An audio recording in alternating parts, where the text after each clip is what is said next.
with Candyman and with Marvel, it's like, these movies really don't belong to you, they belong to the fandom. So your work is to make the movie, and the rest of it is, you know, the life that is beyond you and the work that you've done. And so for me, when I think about my careers, I don't think about that kind of pressure. I just think about like, okay, what's next? Like, what's gonna be fulfilling to tackle next?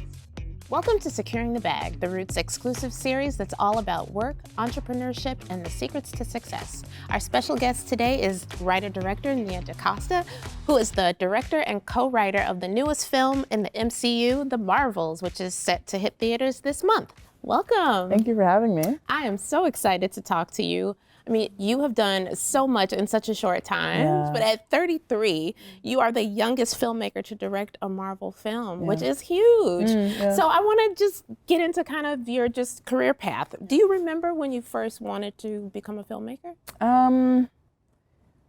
Yeah, I think it was sort of around when I was first in high school, starting in high school, like 14 to 16 was when I really, it kind of calcified for me, like what I wanted to do in film, because I knew I loved storytelling, I wrote a lot, and then eventually I fell in love with film, and then after a time, after watching a bunch of movies that I was really inspired by, I was like, oh, I think I want to be a director. I want to write and I want to direct. So it was around that time. What advice would you give to someone, particularly maybe a woman of color who wants to get into filmmaking? Like, if you want to be a writer, write. If you want to direct, like, find a way to direct. If you direct but don't write, like, find a writer who doesn't direct, and, like, you know, find your collaborators and make work no matter what it looks like, because that's really, I think, that's what we actually are doing. That's what we want to do, is to work. So find a way to do the work anyway, which is hard. Like, I was PAing and, like, exhausted, and I really just had to find like 20 minutes a day, maybe sometimes, to try and get something done, or in between jobs, if I had a week off, like using that time to write, like, was super important. So that's one thing. And also apply for everything that exists under the sun. Like, you just have to apply for everything. And then as a woman of color, I think sometimes our internal voices that has been like sort of made louder by society, that voice of self-doubt, we're not belonging, the imposter syndrome, like, find ways to quiet it, because it's not real. And I think that for me, I think, was one of the harder things. Just like, you're told how you're supposed to act, what you're supposed to do, that your voice doesn't have meaning. But none of that's true. So I think that's a big thing, like finding your strength, like inner strength, and holding on to it. Let's get into your next project, The Marvels, which I'm sure was a huge opportunity to be involved in such a major film. But I'm sure there was also some pressure that came along with that. I mean, I have a house full of Marvel fans, and they're very serious about their movies.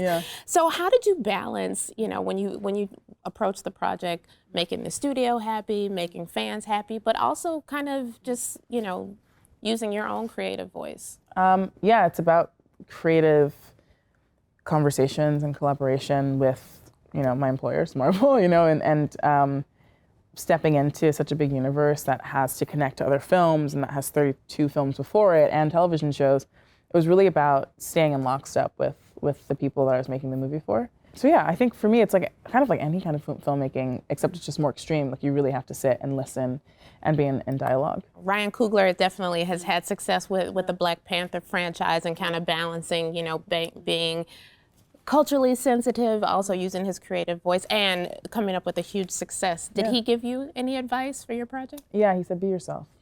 That's great advice. Yeah, it was really, at first I was like, no, I want tricks to, you know, like, tell me what to do. And he was like, be yourself. You know, he was absolutely right. Yeah, just like, you have to just bring what you are and who you are and the artist that you are to the table. That's all you can do. One thing that excites me most is that there is some serious girl power in this movie. So what can fans expect from The Marvels?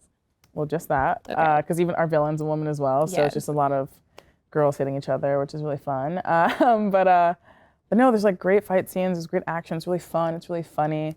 I had a really good time with everyone making the film, like especially the three central characters. Iman and Brie and Tiana were just the best to work with. So their chemistry and their connection's really great, so I think fans will really enjoy that.